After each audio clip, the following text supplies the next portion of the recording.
Baie welkom op hierdie reis van transformasie, hierdie reis van die kuns van die lewe waarna ons genooi word. 'n Reis waar ons genooi word in 'n dieper verhouding met die Here.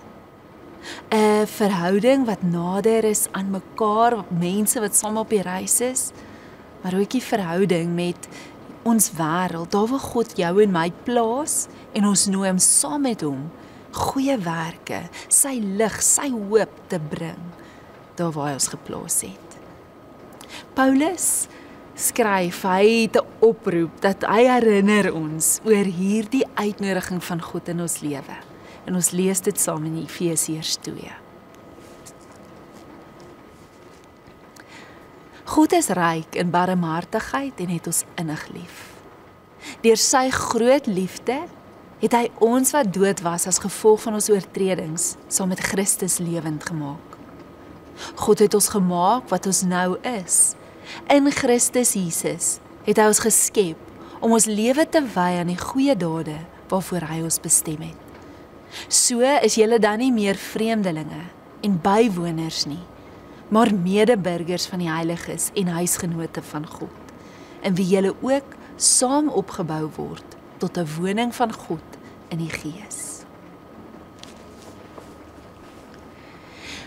Paulus sê hier, julle is nie meer vreemdelinge nie, maar medeburgers, huisgenote en 'n heilige tempel van God. Hy sê iets groots van wat met ons gebeur as ons op hierdie reis in die kuns van die lewe gaan. Ons was vreemdelinge. En hy beskryf die vreemdelinge voor hierdie sin wat ons gelees het, en hy sê, julle was vervreemd, julle was ver van God af, van die ware kontak met ander, maar met jouself ook. Daar's nie kontak met God nie, daar's nie beïnvloeding nie. Jy was glad nie in kontak gewees nie.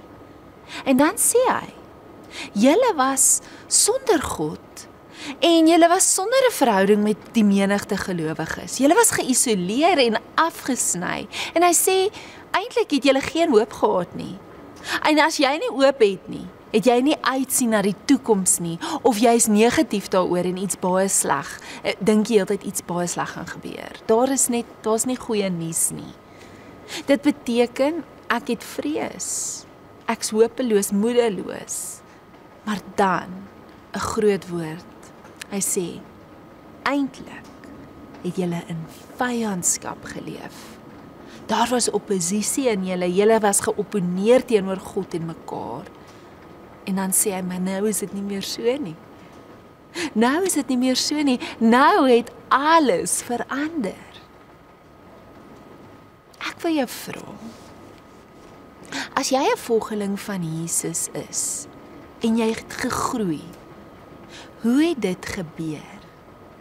As ek dit anders kan stel, as jy bewus was dat jy afgesny was, of nie koneksie gehad het nie, hoe het jy gegroei in 'n bewussyn dat dit nie meer so is, dat jy eintlik nou lewendig gemaak word, is, dat jy nie meer in oppositie met die Here is nie. Nou, om te groei beteken ek het 'n klomp merkers, en van daai merkers kan wees, hoorie, ek kom agter, ek kyk anders na die lewe, ek kyk anders na mense, vandat ek die Here volg. God is nou in my bewussyn, ek kan dit nie help nie, ek kom net agter, hy's hier, ek ervaar hom vinniger, makliker, ek leer sy stem ken. Wanneer dit gebeur, kyk ek anders na die wêreld, en ek sien pyn, en ek het meegevoel teenoor die wat deur lyding gaan, of wat swaar kry. My waardes begin skuif, dis 'n merker. Daar's ander goed wat vir my nou belangriker is in my lewe as voorheen. Daar's 'n lewenstyl wat ek wil handhaaf, patrone wat ek in my lewe wil bou, en seker is wat ek wil laat gaan. Ek sit dalk met 'n groter sin van heelheid, dis dalk my merker. En dan besef, hoe meer daar die vrede in my groei, hoe meer gesond ek is in my binnewêreld, hoe meer het ek gegroei. Hoe meer heelheid het ek. Nou hoe dit gebeur, hoe gebeur hierdie goed? Ek wil 'n raaiskoot neem. Ek dink 2 goed gebeur met ons. Eerstens, iemand het met jou gepraat, en vir jou iets vertel van Jesus, wat jy op 'n manier gehoor het, wat jy nog nooit voorheen het gehoor het nie, en jy het mense gesien, wat ook gehoor het, wat hierdie persoon jou vertel, en hulle het gereageer daarop op 'n manier wat jou geïnspireer het. jou aangetrek het, en jy het besluit, ek wil deelneem aan dit, ek wil ook dit hê, iets van dit wil ek hê. Maar dan was daar 'n tweede ding wat moontlik gebeur het. Jy het nie net by een persoon gesien en gehoor nie. Jy het 'n groep, dalk 'n kerk, 'n gemeenskap, 'n vriendekring, iets gesien, hulle aanvaar mekaar, hulle verdra mekaar, hulle vergewe mekaar, hulle is lief vir mekaar, hulle bemoedig mekaar, daar's koneksie. Jy het iets beleef van die huisgenote, die familie van God, die broers en susters wat mekaar liefhet, wat nie meer vreemdelinge is nie. Jesus sê, dis waar die liefde en die verhouding wat jy met my het jou na toe gaan vat, na jou naaste toe.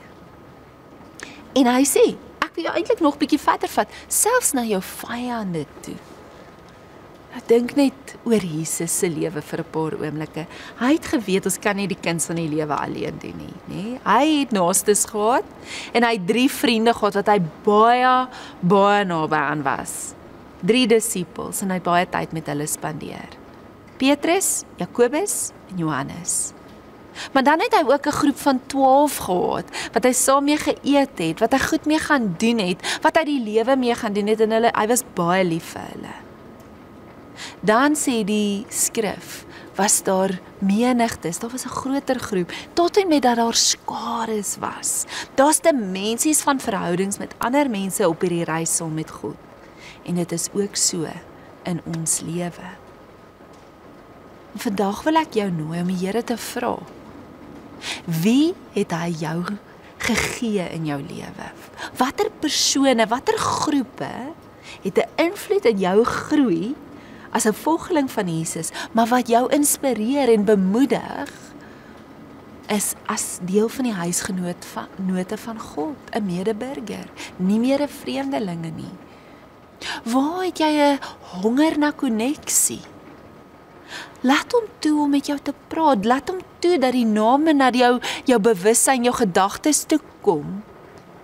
Raak bewus van die emosies wat daardie naam of persoon in jou wakker maak, en praat met die Here, bid, vra vir hom om jou te help, om die koneksie of te behou, of aan te skakel, of aan te wakker, aan te hits, en nie 'n vreemdeling te wees in sy familie nie.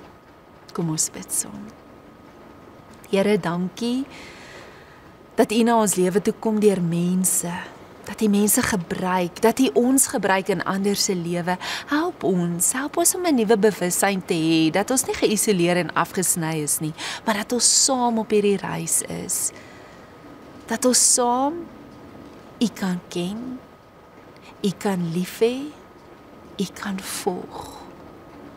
En mag ons iets van daardie liefde, daardie lewe wat ons by U vind, mag dit oorspoel in ons verhouding met ander. Dis die gebed van ons hart. In Jesus naam, amen.